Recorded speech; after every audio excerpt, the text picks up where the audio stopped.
Hey guys, tonight we're skipping history and motivational smoke machines to confront the flashiest headline in your feed. Get rich by 25. Slip on your headphones, dim the screen to moonlight, and ignore that push alert urging you to buy the dip. In the next breath, we'll turn that promise over like a counterfeit coin. Quietly, steadily, until the glitter flakes off. If that sounds like a lullaby worth hearing, tap like, maybe subscribe, and let your eyelids drift. The hustle can wait. The story comes tumbling now. Picture a slick Instagram reel sliding into your feed with a grin and perfect lighting. It promises that skipping your morning latte, sliding $30 a week into an index fund, and launching a quick side hustle tonight will make you rich by 30. The video shows two bars, one for Starbucks U, one for compound interest U, and insists the taller bar is practically fate. Sprinkle in a motivational quote, maybe a vision board mantra, and ta-da! Your future self is a millionaire. But charts are cheap and context is expensive. The latte logic ignores that the average entry-level salary hasn't kept pace with rent since Destiny's Child topped the charts. It pretends that health insurance is a rounding error, that student loan interest is folklore, and that your car will not pick the very month you hit positive cash flow to eject its transmission onto the freeway. The math, tantalizingly flawless on Instagram, lives in a universe without layoffs, medical copays, or parents who need help with the electric bill. It requires you to invest through every bear market without flinching, to ignore every emergency, and to have cash left over after rent, where rent itself has become a boss level in a video game designed by sadists. Freedom by 30 is technically possible in the same way that climbing Everest in flip-flops is technically possible. One good gust of wind and the odds turn fatal. But the meme persists because it sells hope in economical, aesthetically pleasing squares. Scan the landscape and you'll see two ridges divided by a valley called reality. Up on the sunny ridge, sipping cold brew from matte black tumblers, lounge the tech bros and trust fund offspring. They speak in acronyms, RSUs, ISOs, ESPPs, and treat six-figure liquidity events like a casual Wednesday. When shares vest, they joke about selling a few pieces of the company, as if they're bartering goat cheese at a farmer's market. Their worst fear is capital gains tax, and even that comes with a CPA on speed dial.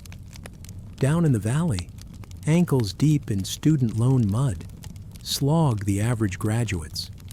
They survived 4 years of lectures, 10 years of Tumblr depression memes, and 15 years of teachers insisting college was the golden ticket.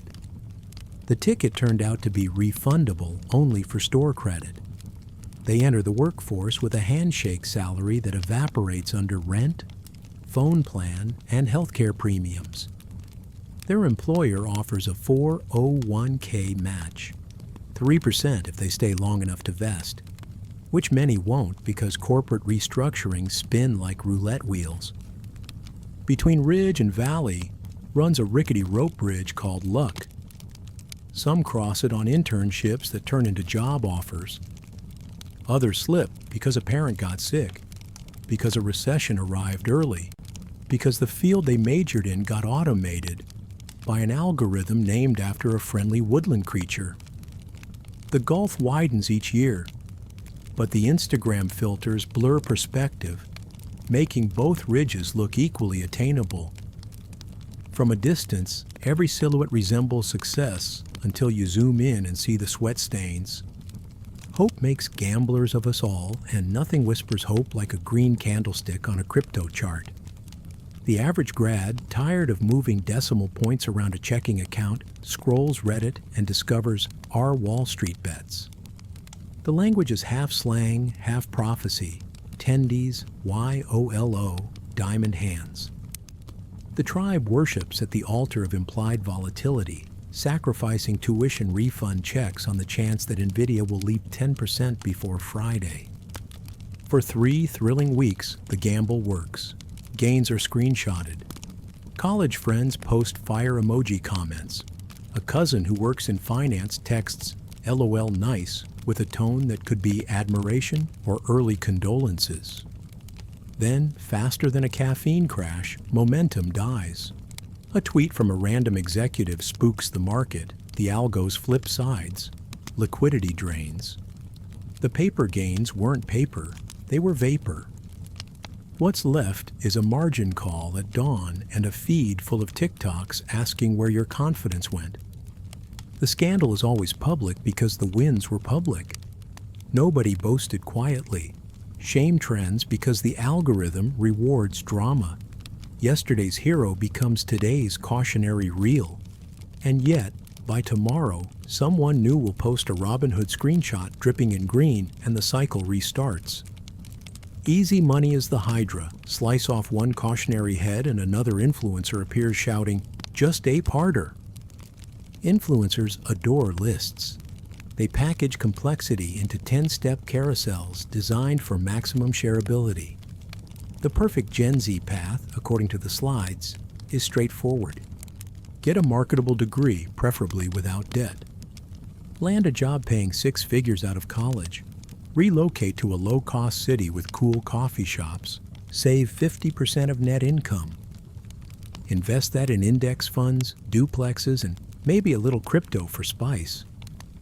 Use company insurance for all health needs. Retire at 35, live off safe withdrawal rate bliss. Each bullet sparkles until you realize bullet 1 already disqualified half the audience.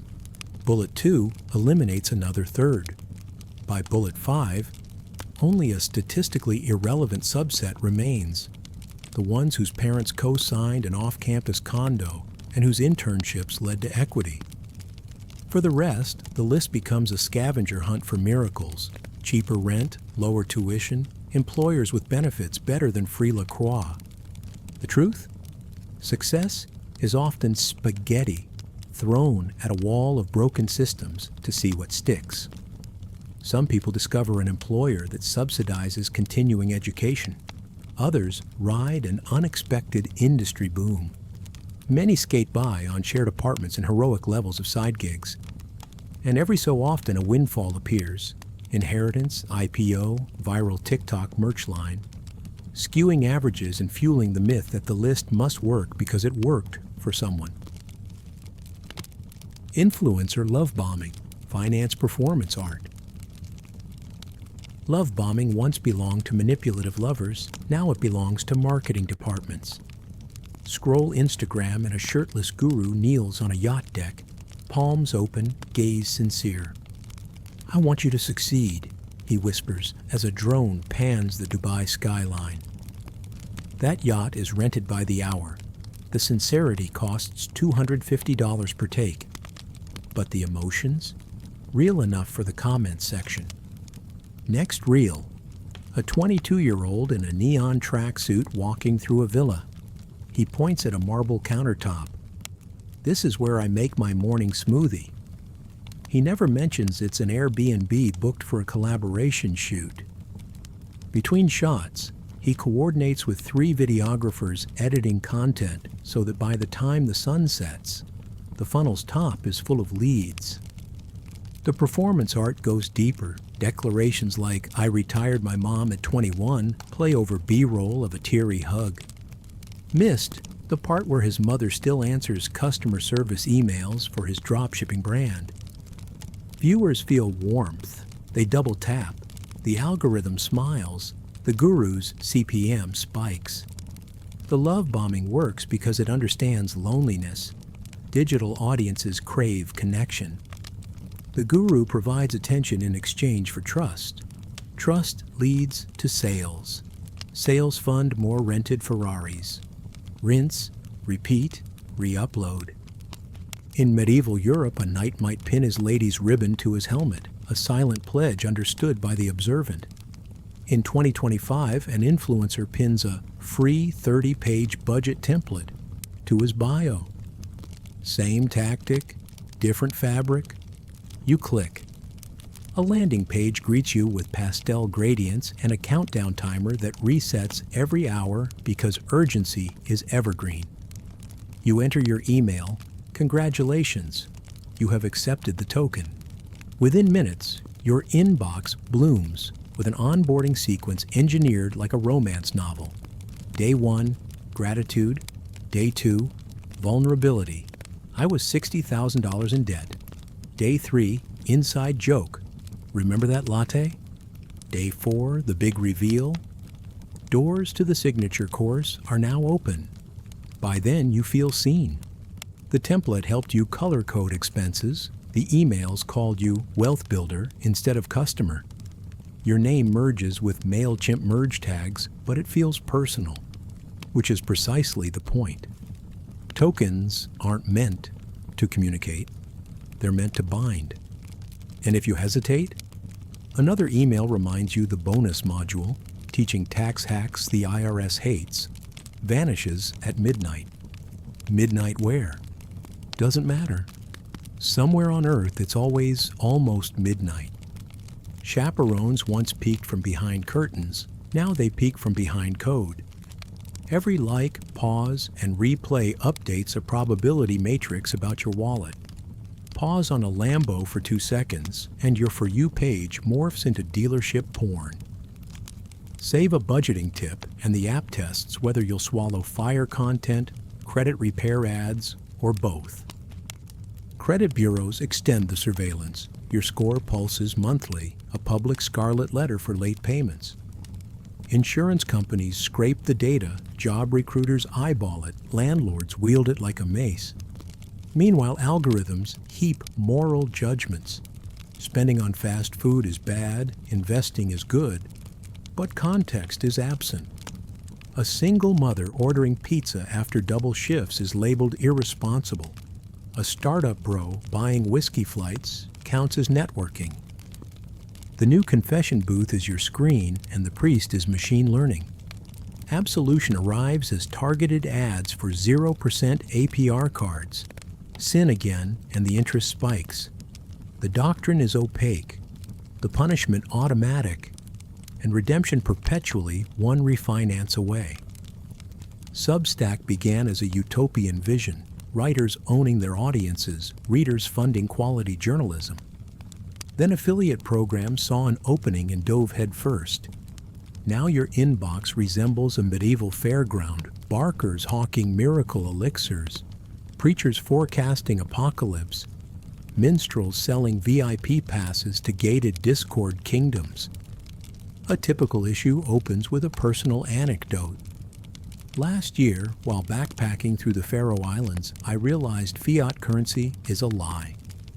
3 paragraphs later, hyperlinks bloom like side quests. Click for the macro report, tap for the toolkit, reserve a spot at the mastermind retreat on a Greek island for founders only. The story, and it's always a good story, leverages fear and FOMO in equal measure. Empires fell because residents trusted walls. Currencies fall because citizens trust governments. Better subscribe before the gates shut. This is indulgence selling 2.0. Instead of buying certificates to shave years off purgatory, you buy lifetime access to a Slack channel where lifelong strangers debate whether silver coins or farmland chickens are the better hedge against hyperinflation. Spoiler: the chickens win, but they require daily feeding, which is the financial equivalent of paying platform fees forever. Somewhere between Austin and Las Vegas, hotel ballrooms metamorphose into economic carnivals. The carpeting patterns cause vertigo, the air conditioning hisses blessings, and lanyards clack like medieval armor as attendees square off for the networking joust. Mainstage speakers preach abundance mindset, while sponsors slide DMs promising collab opportunities. You sip burnt coffee at a high-top table when a stranger asks what your monetization stack looks like. You stutter something about affiliate links. He nods sagely, hands you a glossy card thicker than your phone case, and whispers, "We should jump on a quick call next week." The card is his token, Your follow-up email will be his test. At night, the bar becomes confession booth. People spill revenue numbers the way Knight's boasted kill counts. Someone you admired on Twitter admits his 7-figure course launch netted only $30,000 after refunds and ad spend. You feel relief and dread simultaneously. Success is smaller than advertised, but so are the margins of error. The courtship ends in a flurry of LinkedIn connections. Many will ghost. Some will circle back with a JV pitch that smells like multi-level marketing and athleisure. While gurus swap crypto wallets at rooftop mixers, the rideshare driver downstairs does mental math. Can she clear another 100 before surge pricing dies? She toggles between Lyft and DoorDash, chasing bonuses like medieval peasants chase daylight. Every app pays just enough to keep her cycling. Deposit hits Monday, gas tanks Tuesday, groceries Wednesday, cash balance zero by Friday. She listens to the same podcasts the gurus quote, "Earn passive income, automate your business," but automation costs money and passive income requires capital. So she files 1099s, juggles 7 micro jobs, and keeps receipts in a shoebox ransom note of her own industriousness. In the global stories of builders and VCs, she is a footnote. Yet without her, the gig platforms collapse. The system is a pyramid built on her unpaid breaks. Entrepreneurial Twitter says, start something with low upfront costs. This is a lie as old as dowries. Print on demand teases you with no inventory, yet the subscription fees, design mock-ups, and Instagram ads drain your checking account faster than unsold hoodies pile up in your hallway. Amazon FBA seduces with screenshots of passive income dashboards, omitting the part where storage fees multiply like bunnies on fertility drugs. You find yourself waking at 4 a.m. to answer emails about a mug design misaligned by 2 millimeters. You invested just a little, but the sunk cost hook pierced deep.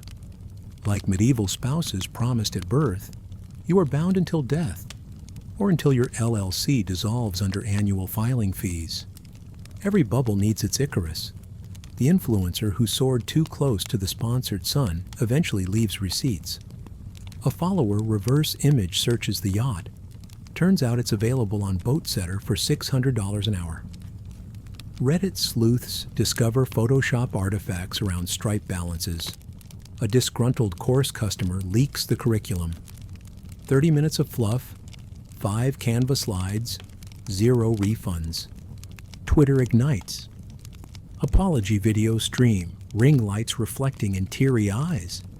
Subscribers stage digital mutinies, demanding chargebacks. For 48 hours, the platform feels self-correcting, but algorithms crave new villains faster than scandals mature. By next week, the outrage feed resets, and a fresh guru emerges wearing different neon but selling the same dream. The carousel spins because we ride it. Coaches love the duplex example. House hack, live in one unit, rent the other, tenants pay your mortgage. They forget the part where water heaters rupture on Christmas Eve and property taxes leap like startled goats. Duplexes are dowries, large lumps paid up front in hopes they'll appreciate. If you misjudge, your spouse, the property, ages badly and demands constant cosmetic surgery. Wholesalers, meanwhile, flip contracts like bride prices. They tie up someone else's deal, sell it to an eager investor for a fee, and vanish before the roof caves. The investor holds the bag, the wholesaler holds the check. In every model, there's a payee of last resort. The internet frames it as leverage. The courthouse calls it liability. Cubicles resemble arranged marriages, stability, predictable health coverage, a retirement fund matching 3% if you promise fidelity for 3 years. Many accept the vow, decorating desks with miniature succulents and quarterly OKRs. They flirt with side hustles after hours, late-night copywriting gigs, a YouTube channel whisper recorded while roommates sleep. But the corporate spouse notices only when productivity metrics dip. Some employees stage quiet divorces, 2-week notice typed, new remote gig waiting, LinkedIn headline updated to building my own thing. Others negotiate open marriages, flexible schedules, Fridays remote, permission to consult on the side. HR drafts prenups in the form of non-competes. Nobody trusts fully. Everybody plays the odds. Yet, for all its constraints, corporate marriage provides something side hustles rarely do: predictable, direct deposit. Love might be absent, but rent is paid on time. Passive income promised eternal honeymoon. Instead, you wake beside an ever-hungry beast named maintenance. Your e-course needs updating post-algorithm change. Your SEO rankings dive. Your affiliate program slashes commissions. And your community Slack mutates into a customer support queue. Burnout isn't an explosion, it's erosion. Days blur into tab overload and browser notifications. The independence you craved turns out to be a tighter leash because at least a boss once told you when work ended. Now, tasks reproduce in the dark like gremlins. You envy friends who log off at 5 p.m. and forget Slack exists. You wonder if freedom was just a marketing slogan you bought wholesale. The pivot becomes survival instinct. The ex-crypto evangelist learns Python, slides into a junior developer role, and trades adrenaline spikes for lint traps of debugging sessions. The Etsy candle artisan picks up UX design through a crash course, discovering that wireframes pay groceries faster than soy wax. The van life influencer signs a W-2 for a remote customer success role and finds comfort in PTO accrual. Their LinkedIn posts frame it as new chapter. Internal monologues frame it as my nervous system begged for stability. Second careers aren't failures, they're sequels. Medieval widows remarried for irrigation rights. Modern dreamers remarry the labor market for dental. Love may spark again. A passion project, a venture fund, a cottage bakery, but only when the roof feels secure and the wolves outside the village gate have stopped howling at overdue bills. Humanity has always outsourced fate reading. Once it was goat entrails, now it's Credit Karma dashboards glowing green or yellow. A 20-point bump sparks the same joy astrologers felt when Venus trined Jupiter. Personality type investing quizzes proliferate. INTJs should buy tech ETFs. ENFPs thrive in real estate. INFJs lean toward bonds. Meme stock subreddits interpret candlestick patterns like tarot spreads. A double bottom becomes a cosmic twin flame, and RSI divergence a karmic warning. We crave narrative, symbols, auguries to make volatility feel ordained. And so the spiritual merges with the spreadsheet, the sacred with the scatter plot. Because beneath every Roth IRA and Robinhood balance is a beating heart hoping against actuarial odds that money might become a love letter from the future, proof that tomorrow thought of us fondly. Whether that letter arrives sealed in wax or encrypted behind two-factor authentication hardly matters. We are, after all, wonderfully disobedient creatures, forever falling in love with possibilities bigger than our paychecks. Settle in. Tilt your phone to night shift amber, let the fan hum a bass line, and prepare to drift through a gallery of modern-day money skirmishes. Each vignette is a campfire tale disguised as a market recap. Soft-spoken, slow-burning, sharp enough to keep the brain awake just long enough to notice itself drifting. GameStop, a pop culture flash crash. January 2021 staggers in like a sleep-deprived gamer. Mismatched socks, third cup of cold brew, and an optimistic goal of one more level before bed. Lockdowns have compressed work, play, and existential dread into the same four walls. Zoom windows flicker like aquarium screensavers. Somewhere inside that pixel C, a Reddit post notes that GameStop's short interest exceeds 100% of available shares. Normally, that fact circulates on niche quant blogs. This time, it becomes prophecy. A freshman named Alex treats the discovery like a side quest. They juggle virtual classes, a part-time gig shipping Etsy stickers, and a savings balance smaller than a fortnight microtransaction spree. But the brokerage app is friendly, confetti on deposits, dopamine on every green candle. Alex buys 5 shares at $38 and posts a screenshot captioned YOLO. Within hours, the purchase becomes contagion. YouTube personalities remix SEC data into hype montages. Discord voice channels hum at midnight with choruses of diamond hands. The price inflates, squeezes, turbo boosts. Each surge invites fresh capital from nursing students, rideshare drivers, and mid-career accountants who have never owned a console but do know a David and Goliath story when they see one. On the enterprise end of Manhattan, Melvin Capital's risk models buckle. Hedge fund partners call prime brokers. Prime brokers call clearinghouses. The clearinghouses quote collateral calculus that sounds like advanced sorcery. Wednesday brings a halt. Thursday, certain brokerages toggle the buy button to gray. Alex stares at the frozen UI like a gamer at a dreaded "you have been disconnected" pop-up. Has the revolution been soft banned? Twitter's trending tab retitles itself, "Class War but Make It Memes."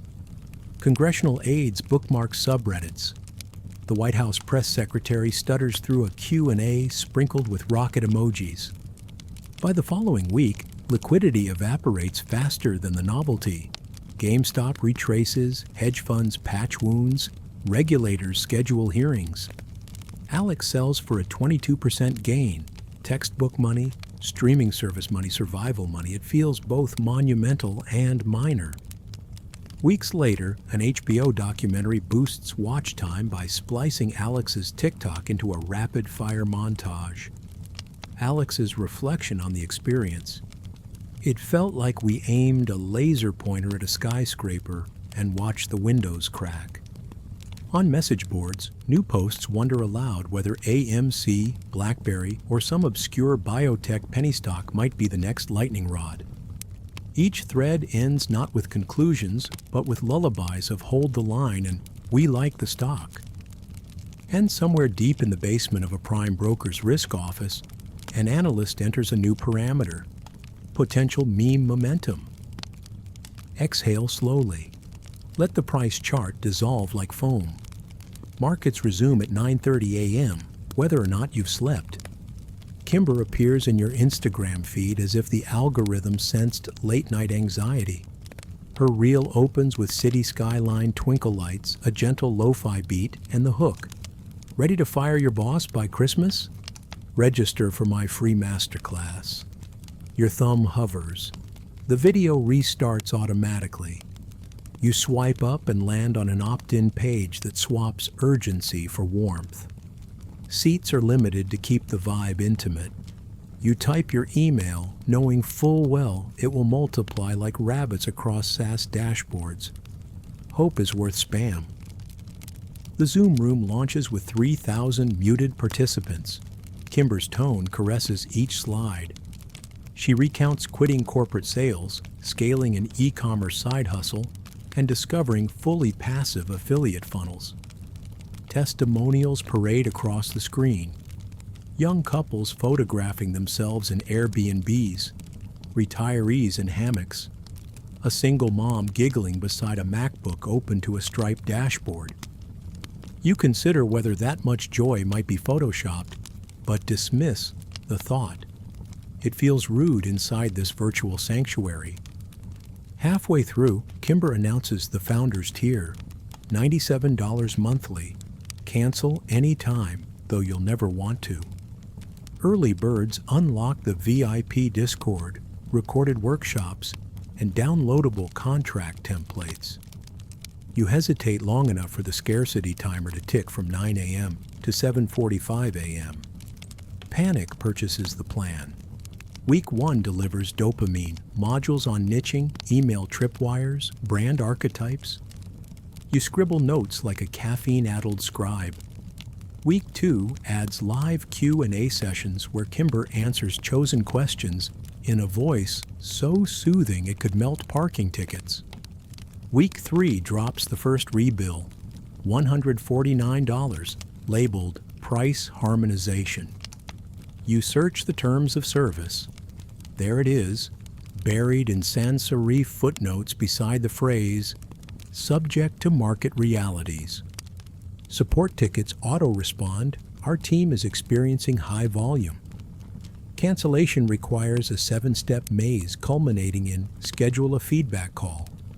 Twitter threads sprout like weeds. Kimber's funnel is a scam. YouTube commentators parse her sales copy frame by frame. When merchant processor chargebacks breach 20%, payouts freeze. Kimber rebrands, relaunches under a new LLC, and live streams a redemption arc. How I survived cancel culture and doubled my impact. Months later, Netflix options the docuseries. Participants sign NDAs in the hope of reimbursement. Kimber lands a speaking slot at an entrepreneurship summit where VIP tickets cost, poetic symmetry, $997. The wheel turns. Each squeak sells another seat. You exit the ecosystem $447 poorer and 600 gigabytes wiser. The Discord server continues without you, bots posting motivational quotes every dawn. Sometimes you open the archive lesson folder just to hear Kimber say, passive income is an act of self-love. You close the tab before the urge to try again resurfaces. Crypto markets never close and rarely pause, a casino without last call. Luna and Terra launch as conjoined twins. Terra USD promises dollar stability. Luna free floats, and smart contracts rebalance supply between them. Anchor Protocol sweetens the deal by piping 19.5% yields onto deposits. Skeptics whisper, Ponzi-nomics. Believers reframe the whisper into network bootstrap incentives.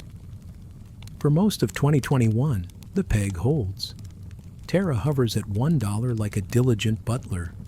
Luna moons past $80. Depositors screenshot APY totals that resemble Silicon Valley salaries. Subreddits fill with vows to retire families, fund orphanages, build schools.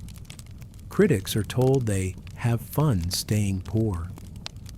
In May 2022, a single wallet migrates 9 figures across curve. Liquidity thins. Terra dips to $0.995. Arbitrage bots chase fractions of a cent, minting Luna, selling Terra. The feedback loop hisses.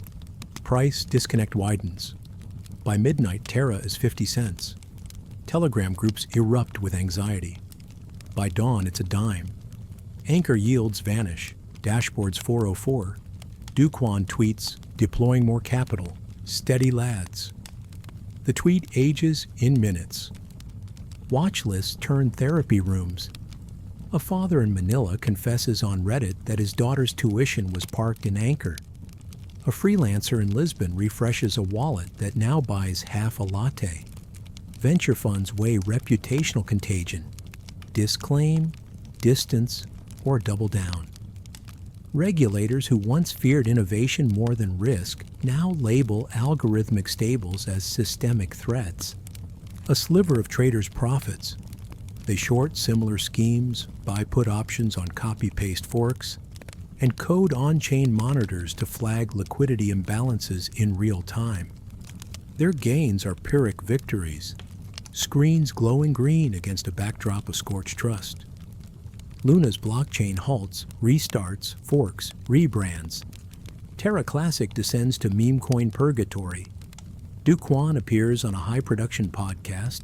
His eyes scan points beyond the camera, legal counsel perhaps. The host's questions land softly, as if thrown onto thick carpet. Viewers rage in the live chat. Months later, stablecoin studies dominate policy memos. The phrase algorithmic death spiral earns its own Investopedia entry. Every slide deck pitching a new peg algorithm includes a footnote acknowledging lessons from Terra. Whether those lessons stick is another story. If a corporation is an ocean liner with captains, decks, and a single direction, then a dhow is a flotilla of kayaks tied together with nylon rope. Each token holder possesses a paddle and an opinion. Some also pilot jet skis that yank the flotilla sideways.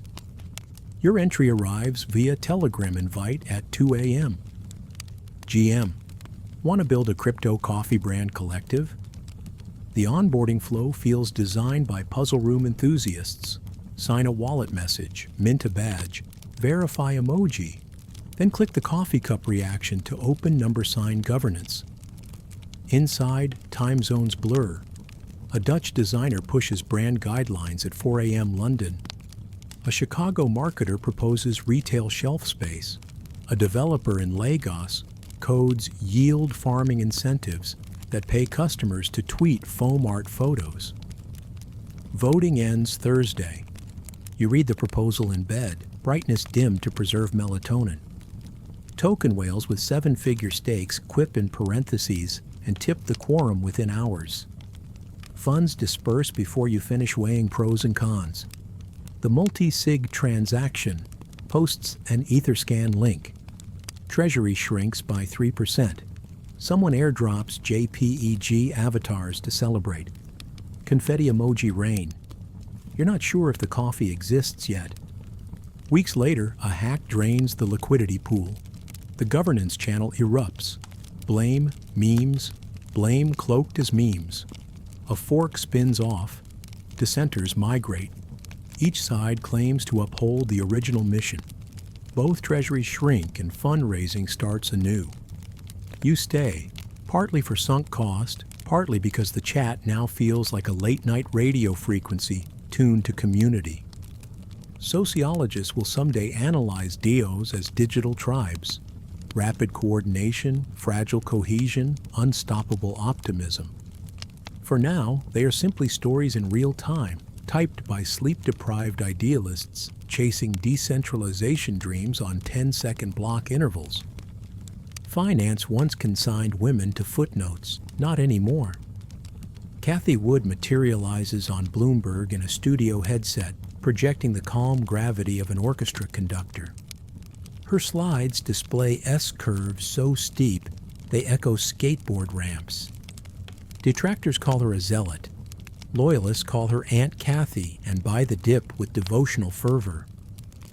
Down the content chain, Erica Kohlberg films 60-second TikToks on credit card chargebacks.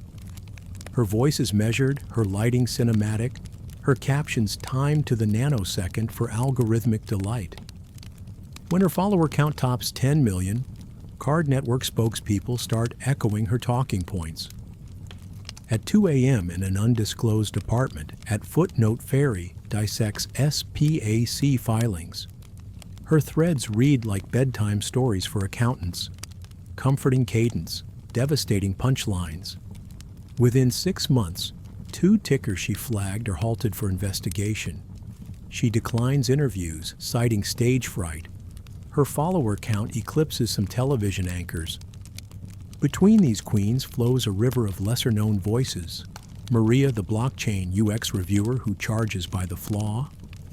Priya, the equities day trader streaming scalp sessions to 60 loyal subs. Haley, the CPA whose ASMR tax prep videos lull insomniacs while explaining carry-forward losses. Together, they erode finance's gatekeeping like water-carving canyon walls. The modern content loop spins faster than markets. Streaming platforms commission documentaries before the charts settle. Podcasters scramble to book guests mid-crash, capturing raw panic in 320 kilobits per second stereo. Substack writers package lessons learned before the autopsy finishes. Every rise and ruin becomes cautionary folklore, fueling the next crowd surge. It's not just information, it's reputation insurance. When a fund implodes, its managers rush to record 3-part podcast confessionals, positioning themselves as humbled sages. When a meme stock spikes, the first trader to tweet a thesis claims immortality, even if the thesis is retrofitted. The legend machine never sleeps, so neither do we. Scroll, retweet, refresh. Sleep-deprived but dopamine-rich. A deep breath, stretch your fingers. We have one more landscape to traverse before surrendering to dreams. Imagine walking the wrong direction on an escalator. If you time your steps just right, you appear to float mid-air. That illusion is leverage. Credit cards dangle reward points like shiny bait, but miss one payment cycle and compound interest metastasizes. Home equity lines bloom during zero-rate summers, then constrict when the Federal Reserve hikes. Margin loans promise 2-for-1 exposure, right up until a flash crash. Triggers liquidation at 3 a.m., while your phone lies face down on the nightstand. Leverage is relief when it works, and betrayal when it doesn't. It is the whispered assurance that you can afford a larger life and the loud alarm when you mispronounce risk. Slow beats. Index disciples. They automate deposits every payday, ignore CNBC ticker crawls, and treat bear markets like outlet malls. 10 years later, they wake up to portfolios that feel anticlimactic. Riches arrive too quietly to throw a party. Yet those silent victories fund sabbaticals, down payments, and philanthropy, with zero adrenaline overdraft. Moderate beats. Real estate syndicators. They treat debt like seasoning. Bridge loans married to mezzanine tranches. Cap rate alchemy that converts vacancy rates into press release fodder. Rising rates flip the recipe. Seasoning becomes sodium, the dish suddenly inedible. Investors accustomed to glossy webinars now squint at cash flow statements with headaches.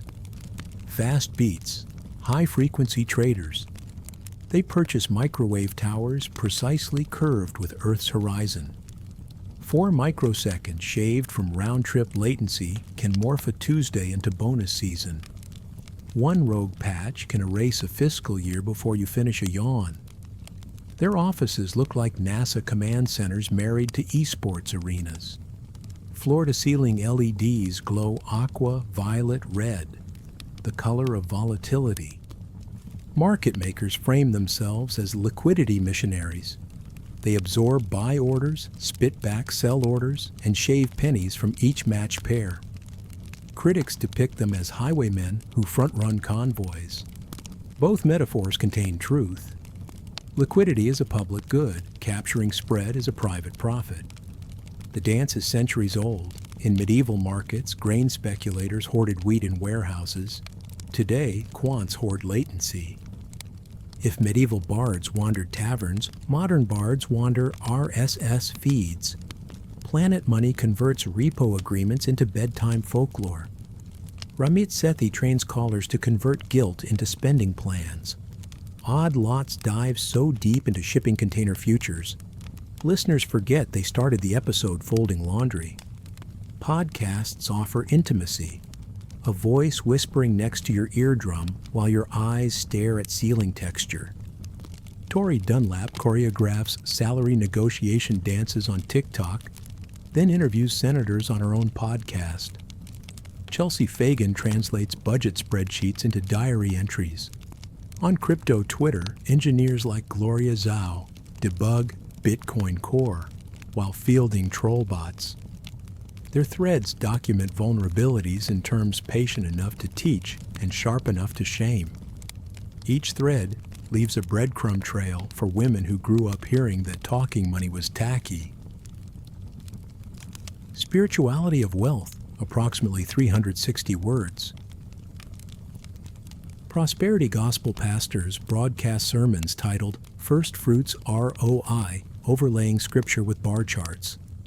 Manifestation coaches sell lunar phase notebooks that double as deduction trackers.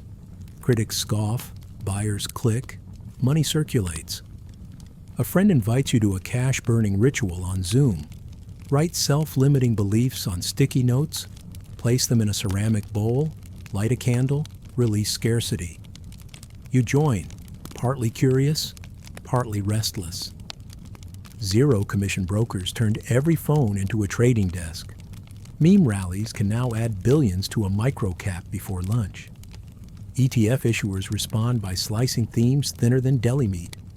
Cloud cybersecurity, esports wellness, pet care metaverse.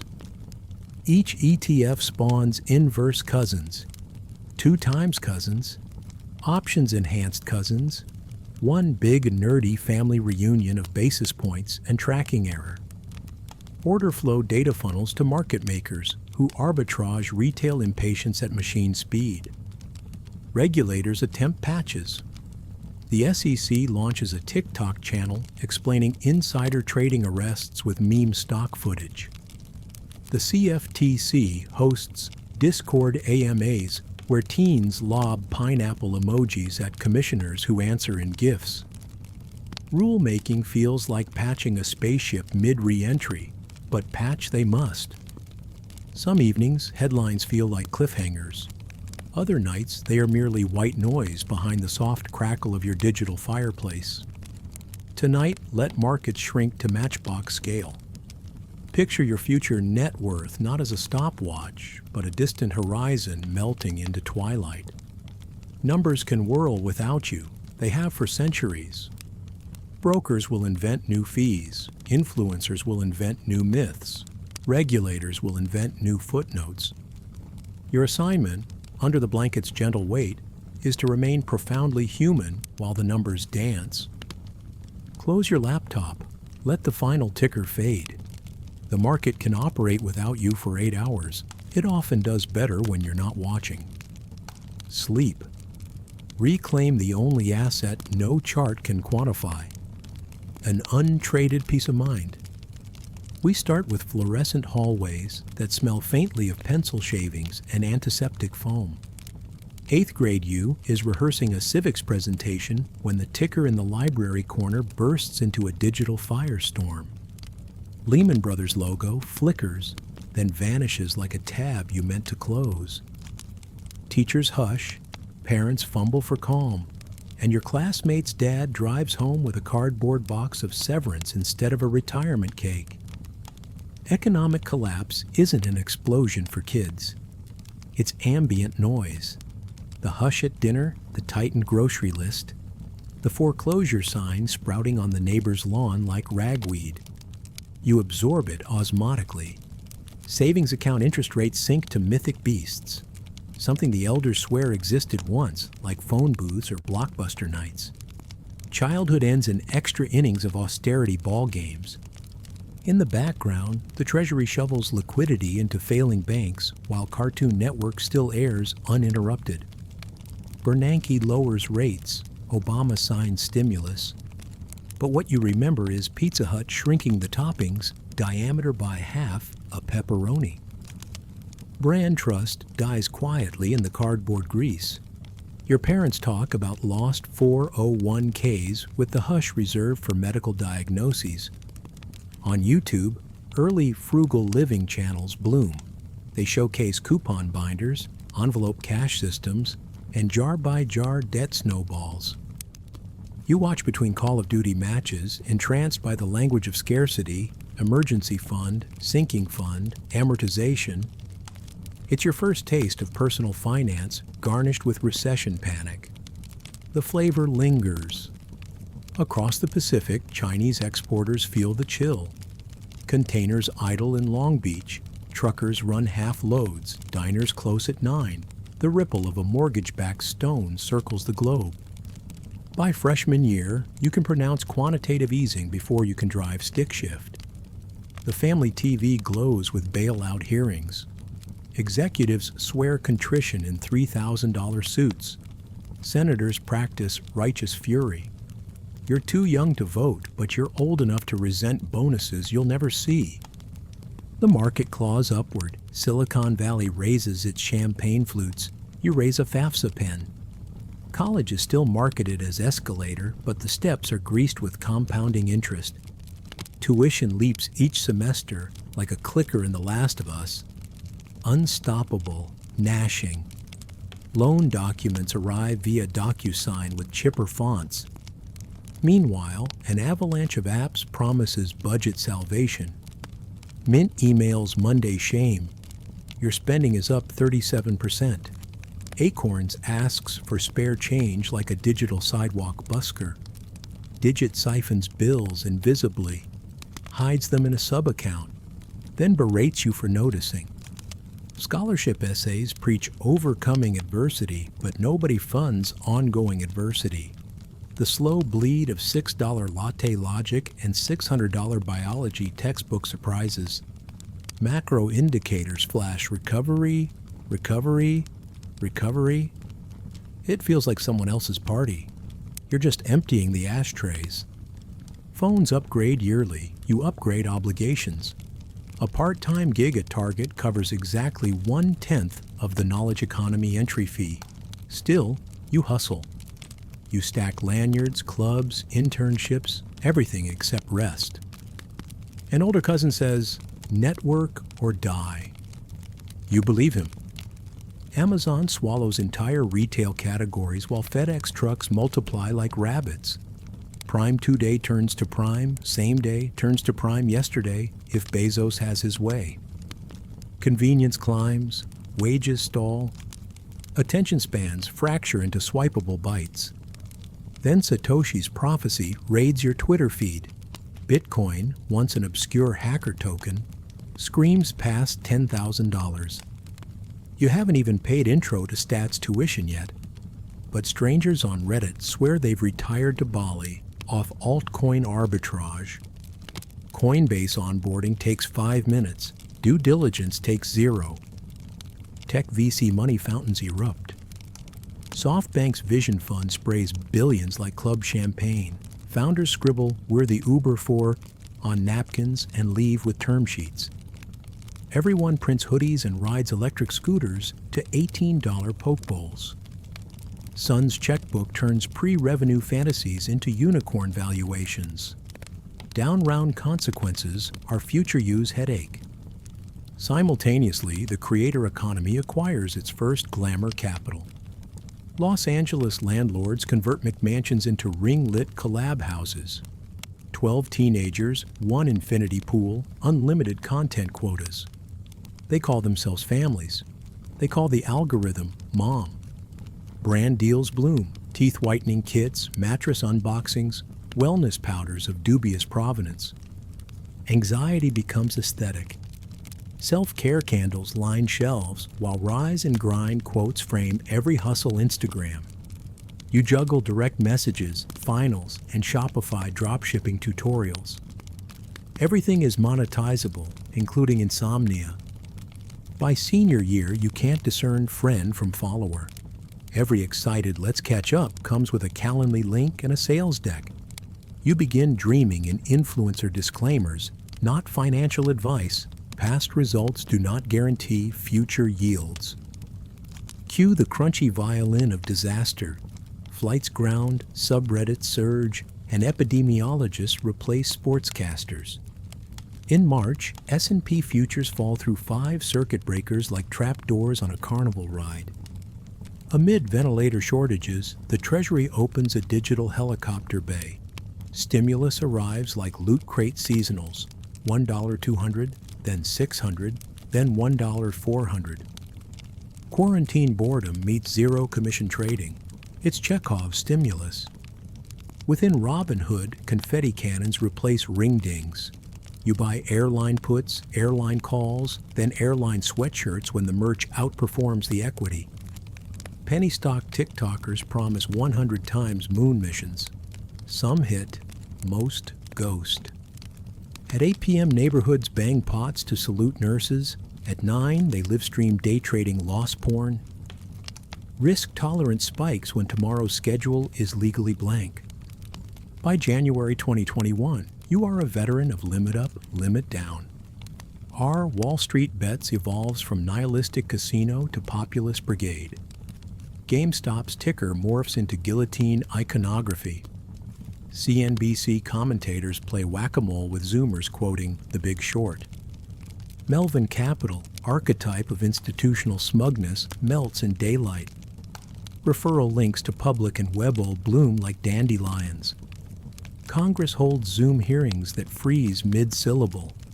Regulators mumble about gamification. You notice they never mention casino lights around mortgage derivatives. Vaccines roll, markets roll harder. Dogecoin leaps from internet gag to retirement thesis. Elon's tweets pivot valuations. Saturday Night Live cameo torpedoes them. High school juniors print yield curves on 3D printers they imported with crypto gains. NFT mania sneaks in on cat feet. Artists who once begged Spotify for fractions of pennies now sell pixelated punks for down payments. Twitter avatars transform into generative zoo exhibits of ghouls, apes, and algorithmic squiggles. Money no longer needs fundamentals. It needs vibe. Your art history professor drops a Blackboard announcement. We will address non-fungible tokens next Monday. Monday comes. She calls them digital tulips. The class arbitrages her skepticism into minted lecture notes. Financial nihilism acquires a matte black finish. Scarcity is dead until it isn't. Supply equals screenshot count.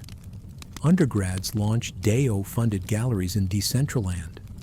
The student union denies recognition on budget grounds. Everyone wins.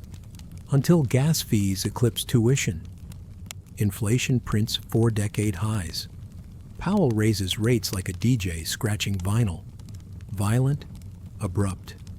Growth stock darlings face gravity for the first time since iPhone 4. VC burn pits glow. SoftBank writes down billions yet tweets yoga emojis. Terra Luna, a supposed algorithmic stablecoin, unravels in 48 hours. Chat rooms riot. Life savings evaporate into transaction hashes. February Super Bowl sells blockchain buzz like dot-com bubbles once did.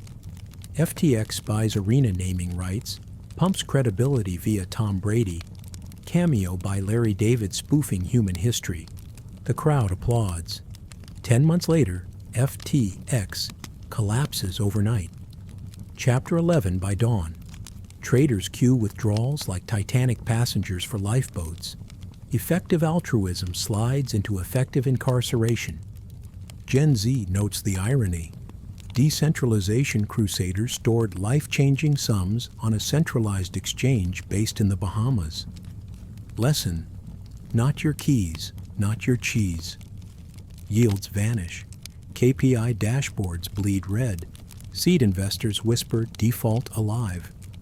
Meanwhile, TikTok personal finance gurus pivot from buy the dip to unplug and self-care. Quite a rebrand. ChatGPT drops like a black swan confetti cannon. Overnight, LinkedIn floods with AI strategist titles. Medium listicles promise six-figure incomes for anyone who can whisper, "Write me an SEO blog post," convincingly. NVIDIA quarterly earnings obliterate gravity. GPUs become soybeans for the modern economy, scarce, subsidized, smuggle-worthy. Scrappy creators launch SaaS wrappers around OpenAI endpoints. Venture scouts swing deals at hacker house brunches. A few prompt packs go viral, most chill in Gumroad purgatory next to abandoned fragrance drops. While society debates AI singularity, student loan interest resurrects like a revenant. 3-year forbearance ends, servicer phone lines jam. Policy ping-pongs, forgiveness plan unveiled, lawsuit detonates, Supreme Court veto. Borrowers watch refinances balloon with the Fed funds rate. Meme pages compile, "My loan balance grew while I slept" confessions. Inflation catches a second wind courtesy of supply chain aftershocks and geopolitical brinkmanship. Grocery aisles display shrinkflation crimes. Cereal boxes with concave backs, chip bags puffed with nitrogen bravado. Labor, once called deadbeat, catches a renaissance of resentment. UPS drivers win record pay. Baristas unionize across city grids. Hollywood writers picket LLMs. Job openings remain high, but remote junior roles attract 400 resume PDFs. Half bot, half newly laid off growth marketers. HR builds AI gatekeepers. Applicants deploy GPT resume snipers. The war of algorithms begins at the applicant tracking threshold. Gig economy notifications still vibrate, but riders weigh surge pay against $6 gas. Uber offers career wellness webinars. DoorDash suggests meditation playlists between batches. Burnout is not solved. It is reskinned. Creators, once digital Spartans, become walking brand slates. Sponsorship CPMs slip while platforms choke organic reach. Rental McMansion mansions metamorphose into wellness retreats. Cold plunges, Ayurvedic chefs, silent brunches. Wellness becomes revenue line item number 7.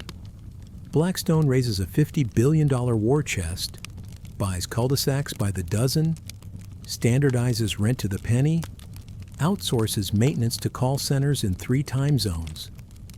Zillow becomes a battle royale, showings booked in 14 milliseconds by family bots.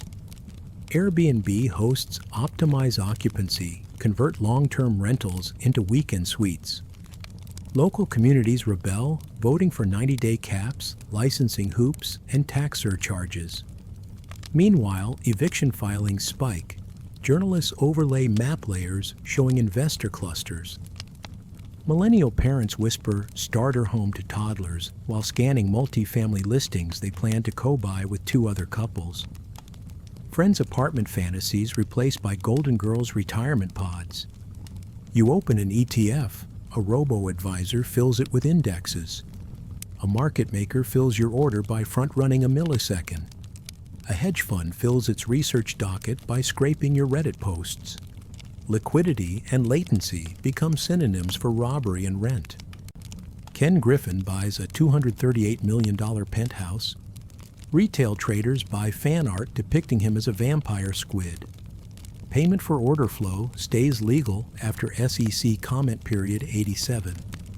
Cynicism becomes second nature. Participation remains mandatory because where else do 401ks go to grow? Prosperity gospel once belonged to megachurch pulpits. Now it wears athleisure and streams on TikTok Live.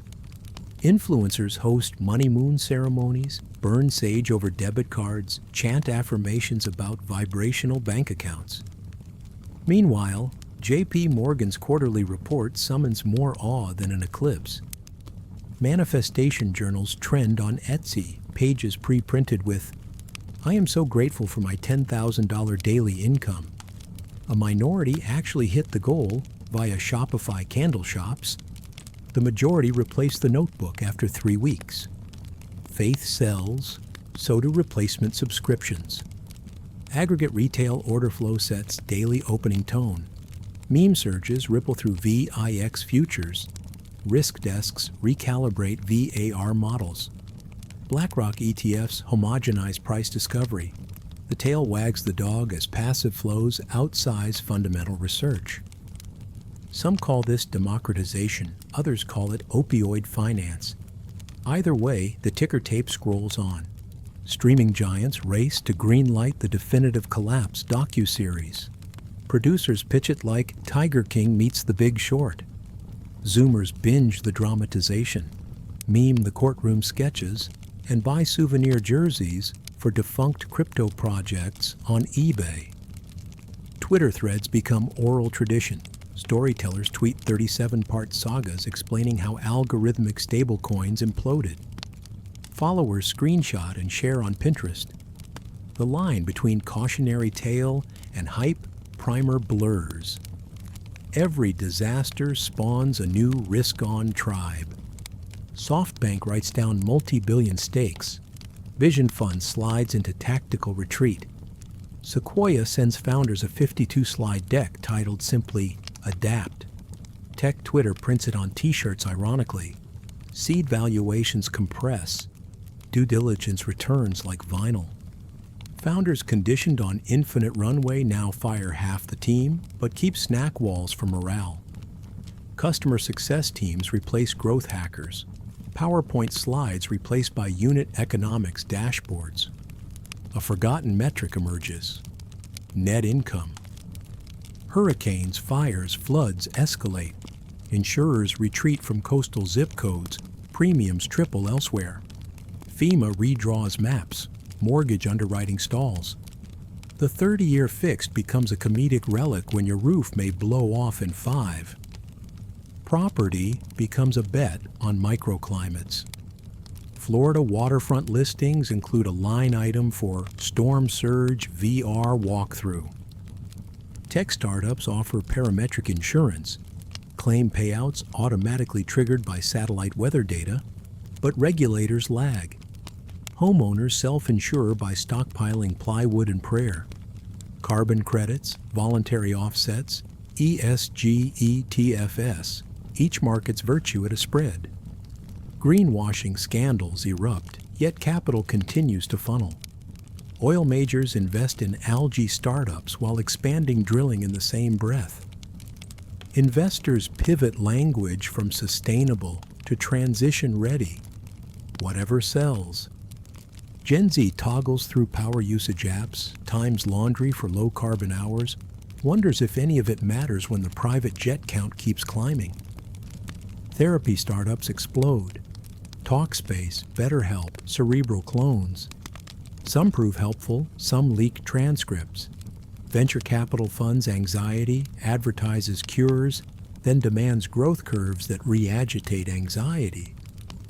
Mindfulness retreats offer burn-to-earn packages. Detox weekends where you surrender your phone, post recap threads afterward, and get a discount on the next retreat. Even spiritual decompression re-enters commercial harness. Economists coin polyemployment for holding 4 part-time gigs to equal one 2019 salary.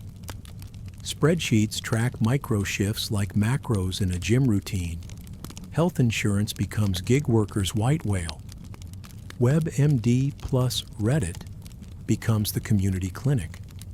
Employers enforce non-competes on $15 per hour remote roles. Applicants circumvent with VPNs and pseudonymous Atlassian IDs. The labor market transforms into guerrilla warfare. Count the timestamps: 2008 turmoil, 2013 hope, 2017 crypto carnival, 2020 pathogen, 2021 moonshot mania, 2022 rug pulls, 2023 AI churn, 2024 polyemployment, 2025 housing feudalism. Each year arrives dressed as opportunity, leaves a service fee receipt. Venmo money moves at pulse speed. Slack pings drag us back on call. Gamified brokers breathe dopamine into index funds. National fate once hinged on steel rails and Morse code. Now it teeters on AWS latency and expired 2FA codes. Gen Z grows fluent in disclaimers. They treat dollars like in-game currencies. Earn fast, spend faster, screenshot the scoreboard. Expect the devs to nerf the economy next patch. That cynicism is half prescient, half coping mechanism. Yet optimism lingers. When a new token drops, they mint. When rates dip, they browse Zillow at midnight. They know the villain arc of leverage, yet they test margin just to feel narrative momentum. Because hope, like debt, compounds, and even scar tissue can stretch toward dawn. So fold the phone shut, wrap yourself in the weighted blanket that costs 3 Klarna installments, and breathe. Futures open in a few hours. The servers will keep humming. It's okay to power down just for tonight.